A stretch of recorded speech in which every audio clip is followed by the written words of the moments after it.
Hi കൂട്ടുകാരെ, നമുക്കിന്ന് തേങ്ങ ചേർക്കാതെ വറുത്തരച്ച മുട്ടക്കറി റെഡിയാക്കണത് കണ്ടാലോ. മുട്ടതെ വേവിച്ചിട്ട് കുറച്ച് വെള്ളത്തിലിട്ട് വെച്ചിട്ടുണ്ട് കേട്ടോ. തൊണ്ടൊക്കെ ഒന്ന് കളയണം. മസാല വറുക്കാൻ വേണ്ടത് ഞാനൊരു പാൻ എടുത്തിട്ടുണ്ട്. അതൊന്ന് ചെറുതായിട്ട് ചൂടാക്കിയിട്ട് ഞാൻ ഗ്യാസ് ഓഫ് ചെയ്തിട്ട് ഇവിടെ വെച്ചതാണ് കേട്ടോ. നമുക്കതിലേക്ക് കുറച്ച് വെളിച്ചെണ്ണ ഒഴിച്ച് കൊടുക്കാം. ചെറുതായിട്ട് ചൂടാക്കിയിട്ടുള്ളൂ കേട്ടോ. അങ്ങനെ ചൂടാക്കണമെന്ന് നിർബന്ധമില്ല. അതെ, കുറച്ച് വെളിച്ചെണ്ണ ഒഴിച്ച് കൊടുത്തിട്ടുണ്ട്. ഇതിലേക്ക് 3 വറ്റൽമുളക് ഇട്ട് കൊടുത്തിട്ടുണ്ട്, 2 പട്ട, 2 ഏലക്ക, 2 കറിയാമ്പ്. വലിയ ജീരകം ഇതിലുണ്ടെങ്കിൽ 1 ടീസ്പൂൺ ഇട്ട് കൊടുക്കാം കേട്ടോ. പിന്നെ അതേപോലെ ചെറിയ ജീരകവും 1/2 ടീസ്പൂൺ ഇട്ട് കൊടുക്കാം. ഇതെൻ്റെ കയ്യിൽ ഇത് രണ്ടും പൊടിച്ചതാണുള്ളത്, മുഴുവനത്തോടെ ഇല്ല, അതുകൊണ്ട് ഞാൻ ഈ സമയത്ത് ഇട്ട് കൊടുക്കണില്ല. ഇനി മല്ലിയാണ് ഇട്ട് കൊടുക്കുന്നത്. 2.5 ടേബിൾ സ്പൂൺ ഇട്ട് കൊടുത്തിട്ടുണ്ട്. ഗ്യാസ് കത്തിച്ചിട്ട് അടുപ്പത്ത് വെച്ച് കൊടുത്തിട്ടുണ്ട് കേട്ടോ. നമുക്കിതൊന്ന് വറുത്തെടുക്കാം. ഈ മല്ലിയുടെയൊക്കെ നല്ലോണം കളർ മാറുന്ന വരെയും വറുത്തെടുക്കണം. ഇത് ചെറിയ ജീരകം 1/4 ടീസ്പൂൺ ഇട്ട് കൊടുക്കാം. വലിയ ജീരകം പൊടിച്ചതും ഇട്ട് കൊടുക്കാം. ഒരു 1/2 ടീസ്പൂൺ ഇട്ട് കൊടുത്തിട്ടുണ്ട്. നല്ലോണം ഒന്ന് മിക്സ് ചെയ്ത് കൊടുക്കാം. ലോ ഫ്ലെയിമിലാണ് കേട്ടോ വെച്ച് കൊടുത്തേക്കുന്നത്. ഇനി ഇതിലേക്ക് ഒരു ചെറിയ സവാള അരിഞ്ഞത് ഇട്ട് കൊടുക്കാം. ഒരുപാട് ചെറുതാക്കിയൊന്നും അരിയണ്ട കേട്ടോ. ഒരുവിധം വലിയ കഷ്ണങ്ങളാക്കി ഇട്ടാലും കുഴപ്പമൊന്നുമില്ല. ഇത് നല്ലോണം ഒന്ന് വാടി വരണ്ട, ചെറുതായിട്ടൊന്ന് കളറ് മാറിയാൽ മാത്രം മതി. ഇതിലേക്ക് നമുക്ക് കുറച്ച് ഉപ്പിട്ട് കൊടുക്കാം.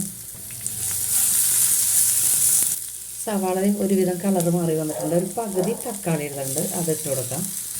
നമ്മൾ ഈ സവാളയും തക്കാളിയൊക്കെ ഇട്ട് കൊടുക്കുന്നത് നമ്മൾ തേങ്ങ ചേർക്കാതെയാണല്ലോ ഈ കറി വെക്കണത്. വറുത്തരച്ച മുട്ടക്കറി പോലെ വെക്കണത് തേങ്ങ ഇല്ലാതെയാണ് വറുത്തരച്ച് വെക്കുന്നത്. അപ്പോൾ ആ കറിക്കൊരു കൊഴുപ്പ് കിട്ടാൻ വേണ്ടിയിട്ടാണ് നമ്മൾ ഈ സവാളയും തക്കാളിയും ചേർത്ത് കൊടുക്കുന്നത്. എൻ്റെ വീഡിയോ കണ്ടുകൊണ്ടിരിക്കുമ്പോൾ നിങ്ങൾക്ക് ഇഷ്ടപ്പെടുകയാണെങ്കിൽ ഒന്ന് ലൈക്ക് ചെയ്തേക്കണേ കേട്ടോ. സബ്സ്ക്രൈബ് ചെയ്യാതെ കാണുന്ന കൂട്ടുകാരുണ്ടെങ്കിൽ ഒന്ന് സബ്സ്ക്രൈബ് ചെയ്തേക്കണേ. തൊട്ട് കാണുന്ന ബെല്ലൈക്കൻ ഞെക്കിയാലേ ഞാനിടുന്ന വീഡിയോയുടെ നോട്ടിഫിക്കേഷൻ വരുള്ളൂ. നിങ്ങൾക്ക് ഈ വീഡിയോ ഇഷ്ടമാണെങ്കിൽ ഫാമിലിക്കും ഫ്രണ്ട്സിനും ഒന്ന് ഷെയർ ചെയ്ത് കൊടുത്തേക്കണം കേട്ടോ. ഇത്രയും മതി. നമുക്ക് ഗ്യാസ് ഓഫ് ചെയ്യാം. ഇത് ചൂടാറി വന്നിട്ടുണ്ട് കേട്ടോ. നമുക്കൊന്ന് അരച്ചെടുക്കാം. മിക്സിയുടെ ചെറിയ ജാറിലിട്ടിട്ട് ഇത് നല്ലോണം അരച്ചെടുത്തിട്ടുണ്ട് കേട്ടോ. നമുക്കിത് മൂടി മാറ്റി വെക്കാം. ഗ്യാസ് കത്തിച്ചിട്ട് ആ പാൻ തന്നെ വെച്ച് കൊടുത്തിട്ടുണ്ട് കേട്ടോ. കുറച്ച് വെളിച്ചെണ്ണ വെച്ച് കൊടുത്തിട്ടുണ്ട്. ലോ ഫ്ലെയിമിലേക്ക് ആക്കി കൊടുത്തിട്ടുണ്ട്. വെച്ചപ്പോൾ തന്നെ കേട്ടോ ലോ ഫ്ലെയിമിലേക്ക് ആക്കി കൊടുത്തേക്കണം. നമുക്കിതിലേക്ക് ഒരു 1/4 ടീസ്പൂൺ കാശ്മീരി മുളക് പൊടി ഇട്ട് കൊടുക്കാം.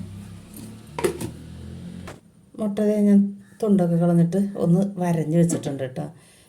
എല്ലാ ഭാഗത്തേക്കും ഇങ്ങനെ വരഞ്ഞെടുത്തൊക്കെയാണ്.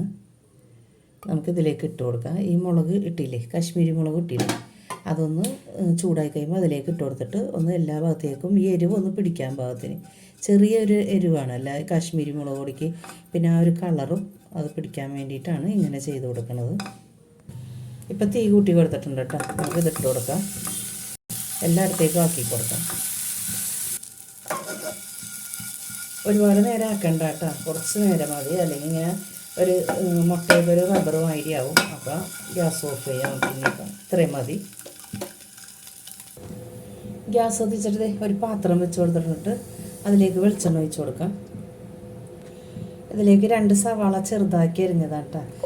ഒരുപാട് വലിയ സവാളയല്ല കേട്ടോ, ചെറിയ സവാളയാണ്. നമുക്കിതിലേക്ക് കുറച്ച് ഉപ്പിട്ട് കൊടുക്കാം. ഒരുപാട് ഉപ്പിട്ട് കൊടുക്കണ്ട കേട്ടോ. കറിയൊക്കെ ആയിക്കഴിഞ്ഞിട്ട് ഉപ്പ് നോക്കിയിട്ട് വേണമെങ്കിൽ ചേർത്ത് കൊടുത്താൽ മതി. നമ്മൾ മസാലയൊക്കെ വറുത്തപ്പോഴും കുറച്ച് ഉപ്പിട്ട് കൊടുത്തതാണ്. സവാളയൊക്കെ നല്ലോണം ഒന്ന് വഴന്ന് വരട്ടെ. നമുക്കിത് തുറന്നിട്ട് കുറച്ച് വേപ്പിലിട്ട് കൊടുക്കാം കേട്ടോ. സവാള കുറച്ച് നിറം മാറി വന്നിട്ടുണ്ട്. നമുക്ക് അരച്ച് വെച്ച് അരപ്പൊഴിക്കാം. അതിനു മുമ്പ് നമ്മൾ അരക്കാൻ നേരത്തൊന്നും മഞ്ഞൾപ്പൊടി ഇട്ടിട്ടില്ല. അപ്പോൾ നമുക്ക് മഞ്ഞൾപ്പൊടി ഇട്ട് കൊടുക്കാം. കുറച്ച് കാശ്മീരി മുളക് പൊടി ഇട്ട് കൊടുക്കാം. 1/2 ടീസ്പൂൺ മഞ്ഞൾപ്പൊടി, 1 ടീസ്പൂൺ കാശ്മീരി മുളക് പൊടി.